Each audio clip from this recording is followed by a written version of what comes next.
une prise de parole inattendue. Ce mardi 2 février, CST dans le journal télévisé de 20h de TF1 qu'Emmanuel Macron a choisi de s'exprimer au sujet de la crise sanitaire et des dernières mesures mises en place par le gouvernement. Une interview surprise que la chaîne avait annoncée seulement quelques minutes avant l'intervention du président.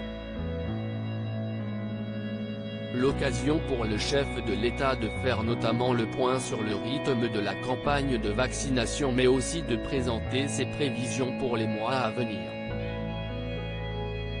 Ainsi, si le mari de Brigitte Macron a d'abord estimé que d'ici début mars, 80% des pensionnaires des EHPAD qui le souhaitent, soit environ 500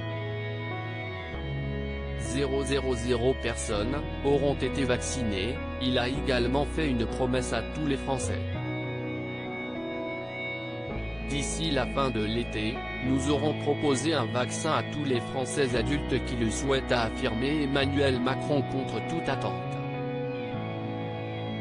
Un véritable défi pour le gouvernement qui voit en ce vaccin l'espoir de mettre un frein à la pandémie. Pour cela, le président de 43 ans a notamment expliqué que la production des vaccins allait être accélérée dans les jours à venir, puisque 4 sites français vont se mettre à en produire dès la fin du mois de février. 4 vaccins pourront alors être proposés à la population, parmi lesquels ceux de Pfizer-BioNTech, Moderna, CureVac et celui de Sanofi toujours en cours d'élaboration.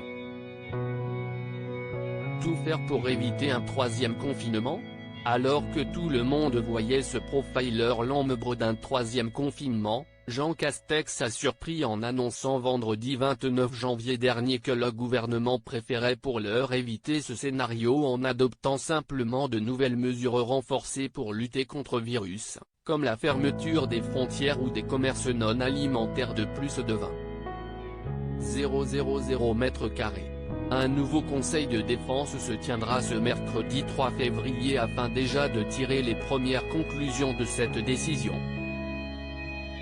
Lors de son intervention télévisée, Emmanuel Macron a appelé les Français à rester extraordinairement responsables face au Covid-19 tout en notant que l'hypothèse d'un reconfinement n'était toujours pas exclue. Ce n'est pas notre stratégie de vaccination qui permettra d'éviter à court terme un reconfinement ou non, a-t-il déclaré avant d'ajouter, si est notre mobilisation à tous, si est à dire notre capacité à tenir les gestes barrières et notre capacité à bien respecter le triptyque tester accompagné on va continuer à gérer ainsi cette épidémie, avec un objectif qui est de tenir, de protéger les plus faibles, de protéger notre système de santé et de pouvoir au maximum aussi protéger notre jeunesse qui a besoin d'étudier, d'aller à l'école, a conclu le chef de l'État.